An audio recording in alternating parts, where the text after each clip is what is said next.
Hello viewers, আশা করি আপনারা সবাই ভালো আছেন। তো আজকে আমি যে ভিডিওটি নিয়ে চলে এসেছি, আজকের ভিডিওতে আমরা আলোচনা করব একটি ভালো মানের কবুতর বা একটি ভালো কবুতর চেনার ক্ষেত্রে আপনাদের কি ফলো করতে হবে বা একটি ভালো কবুতরের ভেতরে কি গুণ থাকে।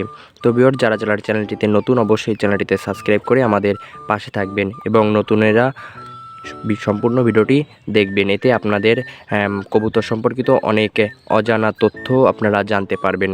তো ভিউয়ার্স, আমার হাতে একটি কবুতর দেখতে পাচ্ছেন। তো এই যে একটি কবুতর, তো ভালো কবুতরের আপনারা প্রথমে দেখবেন কবুতরের চোখ। তো ভিউয়ার্স, চোখের মণিটি হবে ছোট এবং চোখের মণিটি মণিটা জুম দিবে এবং মণির পাশে থাকবে ছোট্ট একটা রিং। মণির পাশে ছোট্ট একটা রিং থাকবে এবং চোখের উপরে পাপড়ির নিচে দেখবেন একটা পেন্সিলের মতন ছোট একটা চিকন দাগ থাকবে। এই এই এইটা গেল চোখের ব্যাপার। তারপরে ভিউয়ার্স দেখবেন ভালো কবুতরের ঠোঁটটা একটু বড়ই হবে এবং কবুতরের যে নাকগুলা একটু মোটা হবে, নাকের যে ছিদ্রগুলো বড় বড় হবে। কেননা ভালো কবুতর একটু বেশি উড়ে, এর কারণে যেহেতু এদের উপরে উঠতে হয়, যখন এরা অনেক উপরে উঠে যায় এদের অক্সিজেন নেওয়ার জন্য এদের অনেকটা কষ্ট হয়। তো ভালো কবুতরের নাকের ছিদ্রটা অনেকটা বড় থাকবে এবং কবুতরের মাথাটা হবে ছোট সাইজের।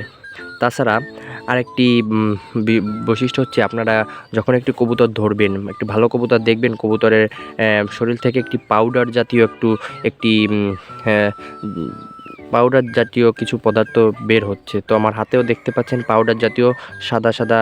এটা সব কবুতরের বা দেশি পায়রা কবুতরের থাকে না, কিন্তু আপনারা যেহেতু একটু ভালো গিরিবাজ কবুতর যখন ধরবেন বা টেডি কবুতর ধরবেন, তখন আপনারা এই জিনিসটা দেখতে পারবেন।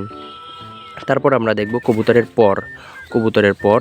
তো ভিউয়ার্স, কবুতরের যে এই যে পরগুলো হবে বড় বড়। এই যে দেখতে পাচ্ছেন এখানে পরগুলো আছে অনেক বড় বড়ই। পরগুলো কাটা, যার কারণে ভালো বোঝা যাচ্ছে না, এবং পরগুলো একটু বড় হবে। এবং পরগুলো আপনারা যেহেতু এইভাবে ধরবেন, এভাবে ধরলে দেখবেন পরগুলো কাঁপছে। এইভাবে পরগুলো কাঁপবে, জোরে জোরে পরগুলো কাঁপবে। এবং কবুতরের এই যে পরের এই ভিতরে এইখানে দেখবেন একটি ছাতির মতো হয়ে যাবে, এখানে ছাতির মতন হবে। এর কারণে বাতাসটা বেশি বাতাস ধরতে পারবে। এই যে দেখুন পরগুলো কাঁপছে। এবং কবুতরের পরের এই সামনের দিকে এইখানটায় মাংসটা কম হবে, এটার মতন একটু পাতলা হবে, বাতাসটা কেটে কবুতর উঠতে পারবে, এরকম হবে। এবং কবুতরের যে মেইন যে বিষয়টা, দম। এই যে দেখতে পাচ্ছেন একটি বন্ধ দমের কবুতর। এর কারণে কবুতরটা হারাবে না, তার নির্দিষ্ট গন্তব্যস্থানে কবুতরটা ফিরে আসতে পারবে। ভালো কবুতরের এটা হচ্ছে বৈশিষ্ট্য যে কবুতরটা তার বাড়ি চিনে, ওড়ার পরেও কষ্ট হলেও কবুতরটা বাড়ি চিনে তার বাড়ি চলে আসতে পারবে এই দমের কারণে।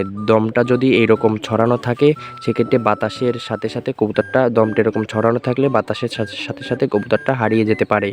তো ভিউয়ার্স, এই কবুতরটা দেখতে পাচ্ছেন, কবুতরটার দমটা একদম বন্ধ। এই যে দমটা একদম বন্ধ, এইটা দেখবেন ভালো কবুতরের দমটা বন্ধ হবে। এবং ঝাঁকা দিলেও কবুতরের দমটা মেলাবে না। এবং কিছু কবুতর আছে, এটা দেখুন একদম সোজা, এবং কিছু কবুতর আছে এরকম হয়ে যায়। এরকম হয়ে গেলে সে কবুতর বাজি চলে আসে, কবুতরটা অতটা ভালো উঠতে পারে না। তো এটা দেখতে পাচ্ছেন একদম সোজা, এটা দেখুন আপনারাই দেখুন, এটার একদম সোজা আছে দমটা।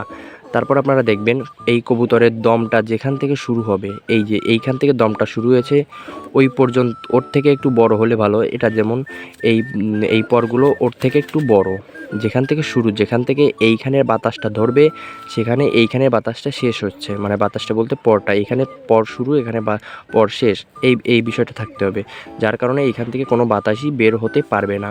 এই যে একটি বিষয়, পরের বিষয় চলে গেল।